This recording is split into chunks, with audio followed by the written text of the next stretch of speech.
The path of the DC cinematic universe hasn't followed any previous convention since James Gunn and Peter Safran took over.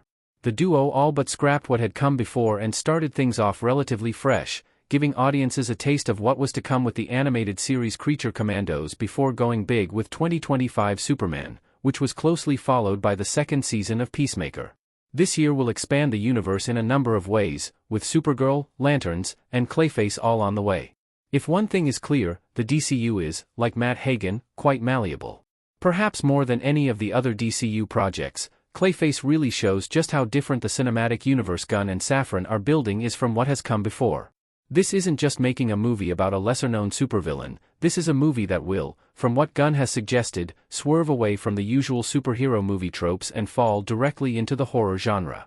While there have been some tastes of horror in superhero movies before, with Hellboy being the most prominent, even those made sure to include some old-fashioned superhero fights. But, from the trailer and what has been said by those making the movie, Clayface won't be doing any of that. And that's exactly what superhero movies need, but it also adds to what may be a growing problem in the DCU itself. Clayface opens superhero stories to a new audience. There is, undoubtedly, some crossover between horror fans and superhero fans. I personally love both types of stories, though if I were forced to choose one over the other, it would be superheroes. But out there, in this wild world, there are people who would go in the opposite direction and choose horror over superheroes. Clayface has the opportunity to really pull both sides of the coin, as well as die-hard horror fans who have zero interest in superhero fare.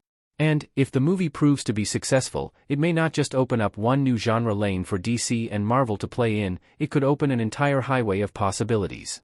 DC has a large library of very different types of superhero stories to pull from that can play into any number of genres. Clayface's power set works perfectly for horror, and, if successful, can lead to a number of other DC horror movies set in the same universe as Superman and his more straightforward superhero style. But it also lends credence to DC trying out other areas. A romantic comedy featuring Flash and Iris West, or Linda Park. Or Joan Garrick. Whichever Flash you want to imagine. A musical featuring Black Canary. A classic noir with The Question. Heck, the studio nearly made a World War II Sergeant Rock movie with Luca Guadagnino behind the camera, so clearly Gunn and Safran have already thought about this very thing. Opening the gates to a larger variety of genres and stories can greatly help push away the dreaded superhero fatigue that gets so much talk online. And it isn't just DC that would benefit from this. Marvel has just as many characters that can be used across genres as DC, and Star Wars can build out new characters and stories to fall into any genre it wants. Venturing outside the comfort zone of these universes and trying new things will, of course, lead to some stumbles and failures, but it will also show the world just how much each franchise has to offer. But there is one thing that could really derail it all, and DC may already be falling into that trap. Is DC leaving the biggest audience behind? Variety, as they say, is the spice of life. And with something like Clayface happening within the same cinematic universe, DC is taking part in that idiom. But the studio may be putting too much of one spice into its cinematic universe gumbo.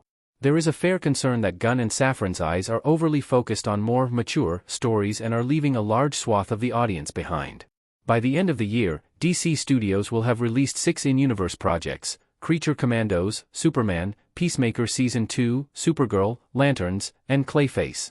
2/3 of those releases are very adult, with nudity, graphic violence, and cursing that goes beyond PG-13 levels.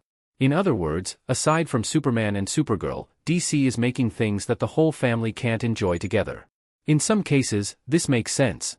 Peacemaker started before the new DCU and was connected to Gunn's R-rated The Suicide Squad, so it would be odd if the second season was suddenly toned down. And a case can be made for Creature Commandos, as it was not originally meant for this DCU, but as something Gunn wrote for fun.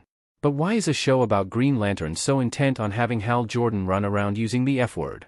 It feels odd to take these characters who have, for nearly a century, been almost exclusively safe for kids and take them away from those kids. In comics, where the concept of Green Lantern has dozens of issues come in the average year, sliding in a for mature readers only series is not a big deal, because there's still something for the younger audiences as well. But with live action, where fans will be lucky to get one story every 2 to 3 years, it seems counterintuitive to put so much focus on R-rated material. Considering the characters and the history of the company and the medium it created, the percentages should be reversed, with the majority of work being done at a PG-13 level while a project occasionally gets the R rating. This isn't about box office or ratings. It's about legacy. The drive to take the things we loved as kids and force them to grow up with us leads to the destruction of those very things. Because what drew the fans to Superman, Batman, and yes, even Clayface, in the first place was the innocent joy of seeing them on the page or in a cartoon. When you pull too far away from that, you risk damaging the very thing you love. You take away the simple fun of it and start to need answers to everything. Suddenly, we need to know who fills the tires on the Batmobile. And I'm sure plenty of people will disagree with this. They'll say it's fine, and that audiences will understand the difference. And they may be right. But it's hard to ignore that DC's first attempt at a cinematic universe was partially undone by being too adult, and the attempt to course correct led to a lot of, at best, lackluster stories.